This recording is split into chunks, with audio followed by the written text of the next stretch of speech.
For our tie design, we're going to need some iron-on vinyl, which I have some here, and we're going to want to cut a piece that's a little bigger than what we need and place it onto our ScanNCut DX mat.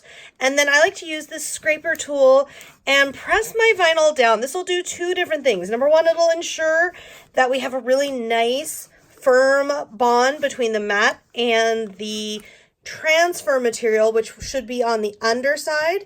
You want to make sure that your vinyl has the shiny side down. When we're working with iron-on, we want the transfer sheet down. It'll ensure that there's a nice firm grip, but also what it's going to do is if there's any bubbles in my vinyl, it'll take care of that. Once we have that ready to go, we can turn on our ScanNCut and get to creating. I'm going to go ahead and load my mat in. This will be a very simple project, so we don't need to do a whole lot of prep work. The ScanNCut DX is really going to take care of most of the work for us. And then I'm going to go in pattern and select the pattern that I would like. My pattern is in here, and the one I have in mind is right here, this lion.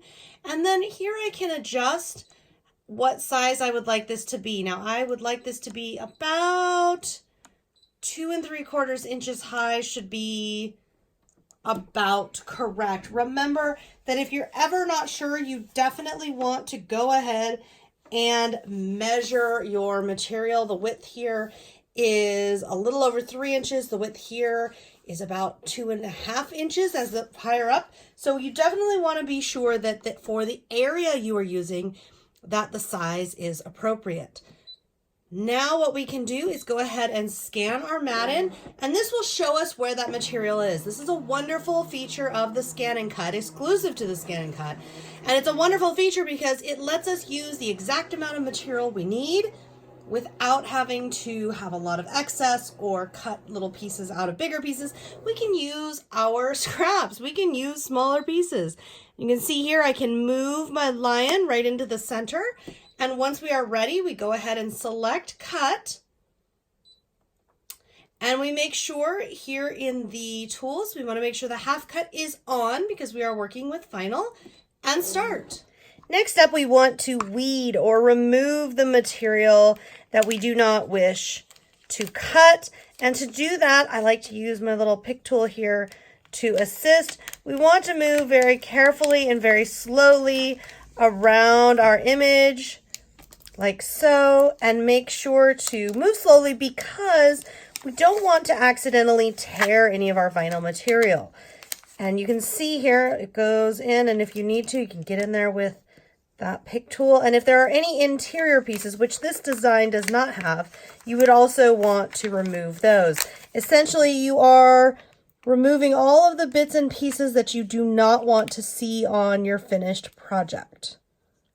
Once this is done, you can go ahead and place your design onto your tie. And you can see I'm working here on several layers of fabric, and I'm going to fold one of these layers of fabric up and over the design, and then take my iron and press and hold, and then check until it is heat set. Once you are sure that it has set, you're going to want to gently lift nice and slowly and gently to ensure that everything is indeed ironed on and adhered. And look at that, all beautiful and ready to be gifted. Now to add a little bit of fun, I've got this decorative jar that we're going to gift this in. I'm going to go into pattern and mix and match some words. So I'm going to go in here to all of these great words that we've got. And I've got dad, so I'm going to just go ahead and select that. And I'm going to change it. I want the width to be about 4 inches. We'll just adjust that here. Remember, we can always use the edit screen if we forget or change our minds. Okay, so that, and I'm going to pull that down a little bit. Then we're going to add another pattern. And this time we're going to go to here and select a font, whichever font you would like. And I am going to type in best. So it would be best dad. And if we want to add, or if we think, oh, we'd like other words, we could do that here. Or I'm going to actually do it separately. So there we have the word best dad. I'm going to add one more time. I'm going to go back to that same font. excuse me, right here, and type ever. Now notice I didn't change anything there. I'm going to be changing things in here.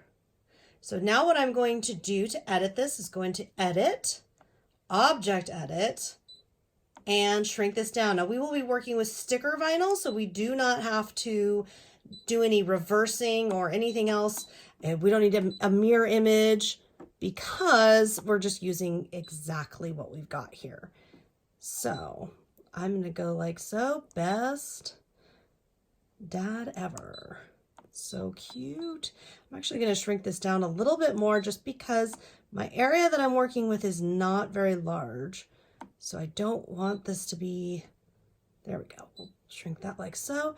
Now we can adjust these things after we have cut them out, but I like to try to get things just about right as they are. And then now that I've got these sized, actually, I'm going to pull things up here where my material is, like so. And you could do this on Canvas Workspace if you would prefer to work on the computer. I'm going to press this button here because this will allow me to adjust ever so slightly how I've got things set up. And I'm going to go back in and edit and shrink that down just a little bit more. That's just a little more wide than I want it to be. And again, remember, all of this is very forgiving. We can always adjust this as needed. And I'm going to go like so and say, okay. Okay, and again, I can scan my mat to verify where my material is. And everything is fitting nicely onto my material. I am going to just wiggle this ever so slightly just to make sure things are where I want them. There we go. I'm going to say okay and cut this out. And the half cut is already selected. If there are any additional designs, you can pick them now. I'm going to, in light blue, pick a couple of star shapes, like so. And just size them small because I think it'd be fun to put these around my design. And I'm just going to get them nice and small here and pick however many you want. And again, you'll want to repeat scanning your material and placing it. I've got a full sheet this time. And again, you can go into Object Edit if you want to resize any of them. I'm going to make one of them really, really small. And likewise, if you want to add any, you can do that easily here as well. I just absolutely love how easy it is to quickly make things. And once this is all ready, same process. We're going to go ahead and cut from our vinyl. And then we'll be ready to assemble. Once you have cut out your vinyl, then you're going to weed it or remove all of the vinyl that you're not going to use. You just want to be left with those pieces that you do want. And now I am transferring onto transfer material here. As you can see, this will allow us to place our stickers exactly on our surface with no problem. It's going to be so easy, and it's all going to be all lined up as well, which makes it super nice and convenient. So I like to start by just starting on one end, and then we're just going to roll this around here. And then I like the little spatula tool usually, but we're just going to rub on here so that everything is nice and transferred. And then all you're going to do is peel away the transfer backing. And if there's an area that's not quite stuck down, you just go in here with your tool again and give it a little rub so that it will stick there. And once you are done, there we go. Look at Best Dad Ever. It's so cute. You can go over and make sure everything it should all be nice and firmly down. But if there's any bubbles, you can gently work them out if for some reason there's any problems. And then now is when we can decorate. So I am going to use some stars, and I'm going to use the same techniques. We're going to go ahead and pick up with our transfer material. And these I'm going to work one at a time here. And I'm going to place the star one at a time, and again, give it a nice firm rub here to make sure that it transfers, and then gently lift one side to the other, and repeat this with however many additional stars you would like, or other decorations. As you can see, mine wants to roll away a little bit. Using this transfer material ensures a really nice transfer. It makes sure that you have got everything set just so. I'm going to put a couple more here. I just love how this turns out. I'm going to put my tie in here, and now we've got a candy jar for Dad as well as a tie, all customized and semi-homemade by us here. I hope you've enjoyed this tutorial. Be sure to subscribe to the Brother YouTube channel and stay tuned for more tutorials and fun with the ScanNCut DX.